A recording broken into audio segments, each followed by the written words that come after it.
Hi everyone, Matt here from MM3D. We've covered in previous videos how to deal with difficult clients and how to nurture your relationship with great clients. But what do you do if you have no clients? That's where today's video comes in, as we discuss some effective ways of building a client base. Let's go with tip number 1.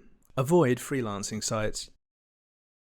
Very early on, if you're trying to get your first few clients, sites like Upwork and Fiverr can be okay for getting some petty cash. However, unless you're very lucky and land a really big client, the huge majority of design jobs on these sites aren't worth your time. The pay will be very low, client turnover will be very high, and it's unlikely you will get a client that you can work with time and time again. Platforms also take a big cut of any earnings you make, on top of any kind of currency exchange rates if you're living in the UK. If you're making meagre money already, this can lock you into a very unfair situation where you're barely getting paid for your expertise, while a middleman takes a big slice of your cake.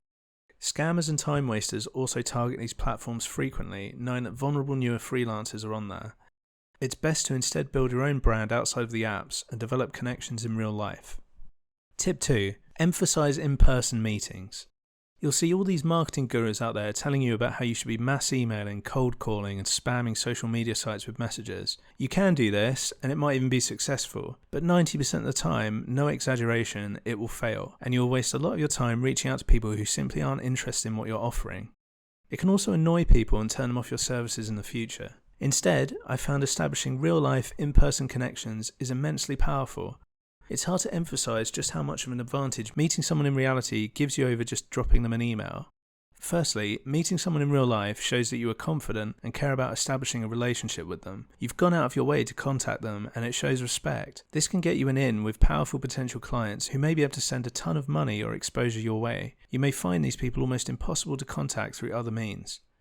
Secondly, in this always online, impersonal digital age, meeting someone and shaking their hand provides you with a much more fundamental and memorable connection. You can often get longer to talk to someone in a face-to-face meeting too, allowing you to listen more to the pain points of their business and convey your own solutions. Finally, it's harder. This means less people are doing it, so it has more impact. Not everyone can be bothered or has the confidence to go to networking events and meet people in person. Therefore, you're immediately doing something more daring and useful than many of your competitors who are relying only on cold emails and advertisements. Tip 3. Meet as many people as you can. In an ideal world, you'd have the largest personal network imaginable. This is a problem my business has had when looking for more clients, simply not knowing enough people. You can offer the best product, service or design business in existence. If you don't know anyone and no one knows you, this is completely useless. This is why you'll often see rich and powerful people pulling off huge success despite initially appearing incompetent or poorly informed. They have a massive web of useful connections who can manage things for them or steer them in the right direction.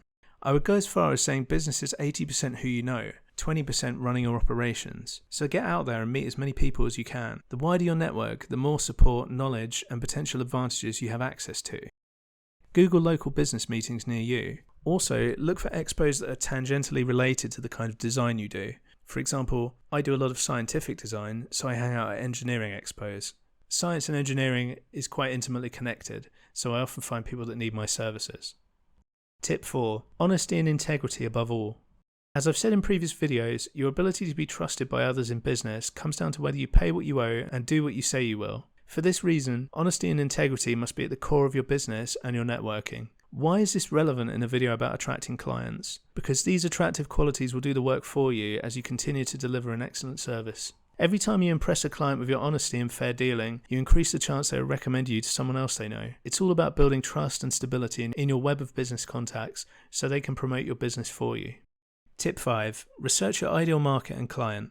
It's worth sitting down with a piece of paper and a pen and researching your target audience and what their objectives are. What problems do they have to solve? If you're targeting wealthy business owners, for example, it's obvious that money is less of a concern to them. Getting a job done correctly and to a high standard is more important to them. Once you're thinking with the same mindset of your ideal client, you will start to understand how to appeal to them better. This will make meetings with these potential clients easier too. Tip 6. Have your own website.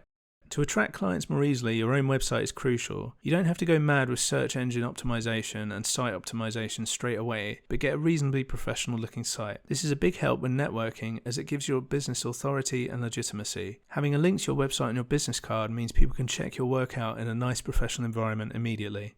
It also starts to allow you to build a mailing list of your customer database. This gives you ownership of your own clients and customers. Tip 7.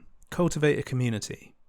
Cultivating a community on Instagram, YouTube, or other social media can go a long way to getting you more clients in the future. It also builds your legitimacy and authority on the subject. This is actually one reason I started this business YouTube channel. Although it's growing quite slowly, I hope the information I can share can be really useful, and in turn the people that I share the information to are passing on the word of my business existing. You see this a lot with 3D designers. They almost all have a community following online, and this following directs people to their online courses or their other services. It can even bring in professional corporate clients who see the kind of work that is impressing a lot of people in your community online.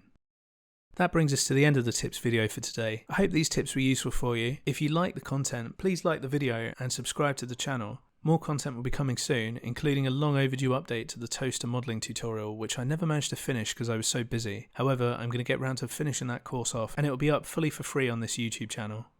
If you have any questions or comments, please leave them below. I'd love to hear your opinions. Thank you and good luck with your business.